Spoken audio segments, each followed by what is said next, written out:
When the Galactic Rescue Consortium eventually arrived at the distress beacon, it had been silent for 17 standard cycles.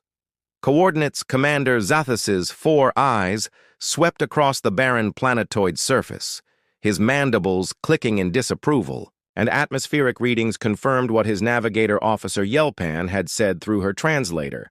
Toxic methane storms, sub-zero temperatures, zero vegetation, and a rock that couldn't support even a bacterial colony, let alone complex life. Zethai species, the Veal-Thari, were known throughout the galaxy for their expertise in survival.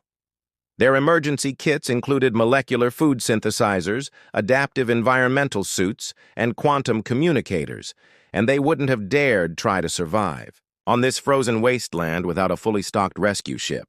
The human vessel was the source of the distress signal. Jan kept speaking in the universal alien equivalent of sympathy.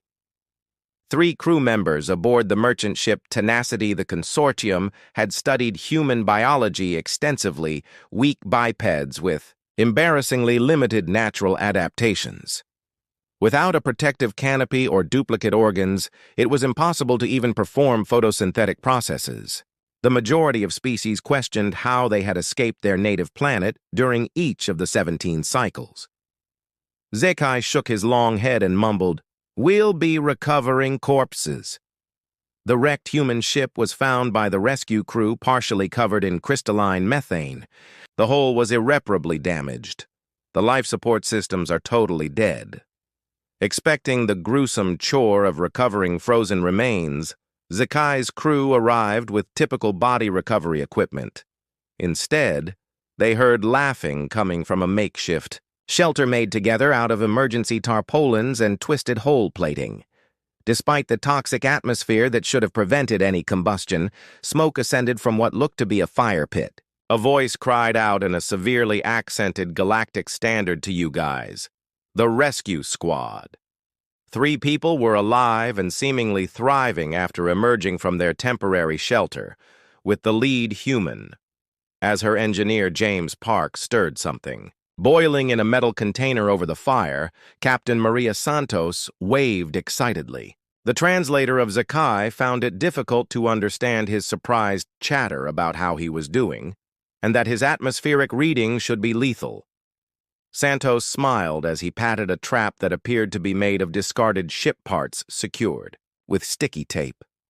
Jimmy set up a scrubber system for us using oxygen recyclers and some extra filters, and it works perfectly. However, Yelpan's voice raised an octave, and our sensors revealed that the temperature was 47 degrees.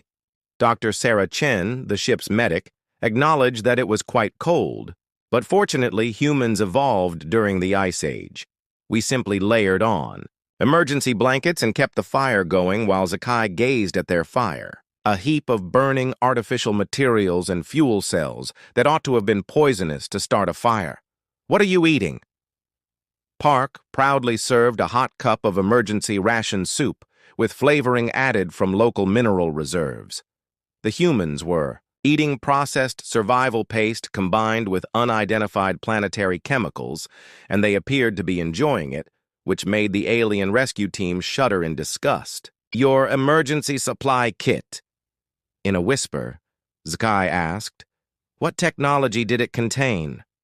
Santos chuckled as he carried a battered metal box that was no bigger than a typical human emergency pack for a veil. Multi-tool, water-purifying tablets with duct tape, a fire starter, and several Mistras emergency blankets. Oh, and Jimmy has his fortunate wrench. The rescue crew stared in startled silence as Park proudly displayed a crude metal tool.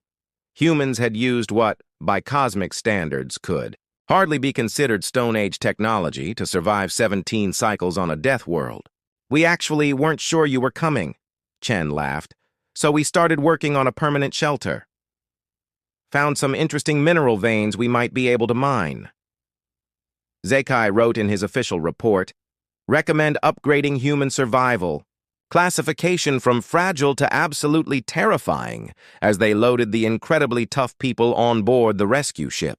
While visitors enthusiastically described a lovely holiday, The humans were already organizing their next salvage mission and spoke about the intriguing difficulties of surviving on methane worlds.